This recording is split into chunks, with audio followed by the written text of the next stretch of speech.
This is SSPTV News, brought to you by Samsung Productions and the Hazleton Standard Speaker.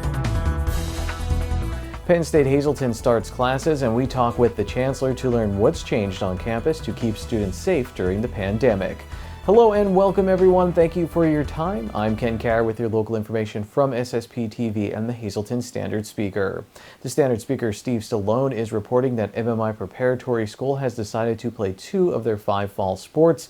The school will play golf and cross country, and they have canceled the girls tennis, varsity soccer, and girls volleyball seasons. The Standard Speaker got this information from a letter that was sent to parents that says the decision was made to not play sports deemed higher risk or moderate risk by the Pennsylvania Interscholastic Athletic Association during the pandemic.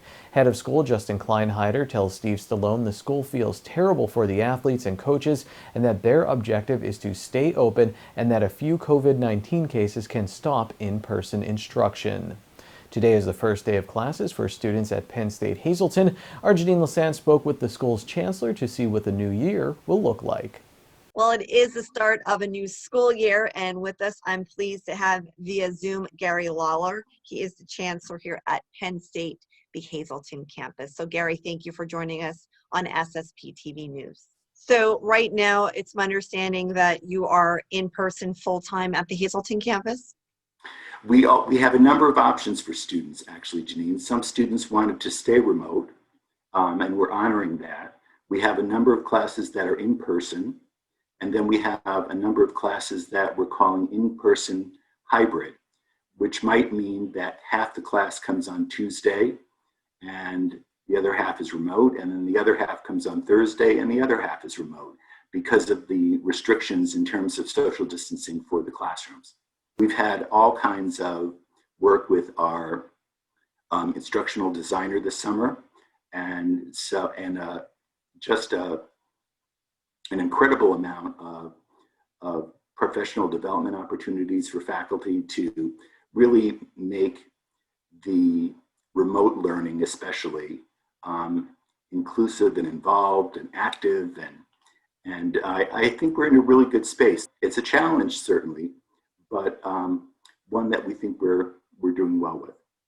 How is Penn State handling COVID-19 and protecting your students while on campus? The overarching idea is certainly, as you said, to keep students, faculty, and staff as safe as possible during their time on campus. And so to begin with, everyone is required to wear masks on campus at all times, and everyone is to maintain social distancing while on campus. At the same time, we've gone through and evaluated every one of our classrooms and made them all socially distant. So for example, a large auditorium that may hold 125 now may hold something like 20 students. We also have a number of testing procedures in play to help us evaluate where we are at all times. We have a pre-arrival test for a number of our new students that were selected by geography, depending on if they were coming from COVID-heavy areas. We also have surveillance testing, which will be 1% of the campus population every single day.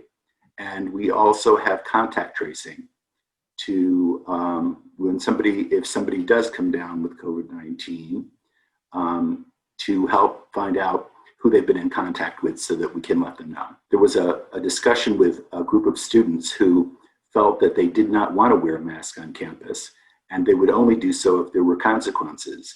And so one of the consequences that they came up with was this idea of mask up or pack up. And so if the greater community or the whole community doesn't participate in the mask and social distancing, what will happen is the virus will spread and we'll have to go remote again, and everyone will have to pack up and go home. So we're doing our very best to make that not happen while keeping everyone safe. Your final remarks to the public, to the community regarding the start of a brand new semester here at the Hazleton campus. Well, we are very excited about about having our new students, and I think we're going to have a good year. We just have to practice our mask wearing and our social distancing, and doing our very, very best to keep everyone safe. And I realize too, Gary, that you also, your hazleton.psu.edu, there is information there on COVID-19. And yes, there are many links there as well, Janine, to links at University Park for frequently asked questions, etc. Thank you, Janine. Pennsylvania 9th District United States Congressman Dan Muser has tested positive for COVID-19. Muser released a statement informing other members of Congress of his positive test. It says he has been following CDC health and safety guidelines and that he's taking the necessary actions, including quarantining. The Dominican House in Hazleton is celebrating 15 years of helping the community. The group's president, Victor Perez, tells Sam Galsky of the Standard Speaker, quote, "We have to work united, and that's our goal, to unite everyone," unquote. The organization helps immigrants, and during the pandemic, they've collected food and personal protective equipment for the community. For more information, read Galsky's article and find Casa Dominicana in Hazleton on Facebook. Time now for weather on SSPTV News. Here's our work week forecast from the National Weather Service tonight. A 30% chance of showers and thunderstorms before 7 p.m. Partly cloudy with a low of 65 degrees. Tuesday, there's a hazardous weather outlook as we may have some storms with strong winds. We have a 60% chance of showers and thunderstorms, partly sunny with a high of 83 degrees. Tuesday night, 30% chance of showers and thunderstorms, mostly clear with a low of 57 degrees. Wednesday is sunny with a high of 77 and wind gusts up to 20 miles per hour. Wednesday night, partly cloudy with a low of 57. On Thursday, a 30% chance of showers and thunderstorms after 2 p.m., mostly sunny with a high of 85. Thursday night, a 30% chance of showers and thunderstorms before 2 a.m., partly cloudy with a low of 64. For Friday, a 50% chance of showers and thunderstorms after 2 p.m., partly sunny with a high of 79. And on Friday night, a 40% chance of showers and thunderstorms, mostly cloudy with a low of 62 degrees. Coming up, our 2020 presidential election preview rolls along this week as we talk with the Luzerne County Democratic Chair. And in sports, Standard Speaker sports editor Dave Seaman joins me to talk about the PIAA's decision to move on with fall sports. SSPTV News would like to send sincere condolences to the family and friends of the following: Gerald David Wachowski, 68 of St. John's. Services will be held at the family's convenience. Funeral service in Hazleton is handling arrangements. Elaine Martini, 83, formerly of Hazleton. The funeral is Wednesday at 11:30 a.m. at the Joseph A. Moran Funeral Home in Hazleton. Friends and family may call Wednesday from 9 a.m. to 12 p.m. at the funeral home. Condolences can be made at moranfuneralhome.com. Marvin J. Van Blargen, 89 of Zion Grove. Service with military honors is Friday at 11 a.m. at the Nuremberg Cemetery. The Stauffer Bresnik Funeral Home in Ringtown is assisting the family. Condolences can be made at ringtownfuneral.com. William K. Eckroat, 86 of Wapalopin.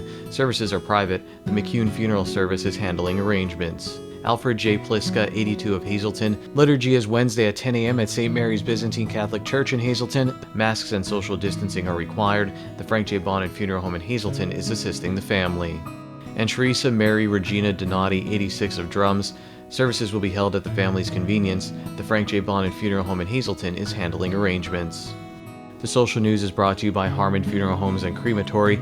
For information, call 570-788-0977 or go to harmonfuneral.com.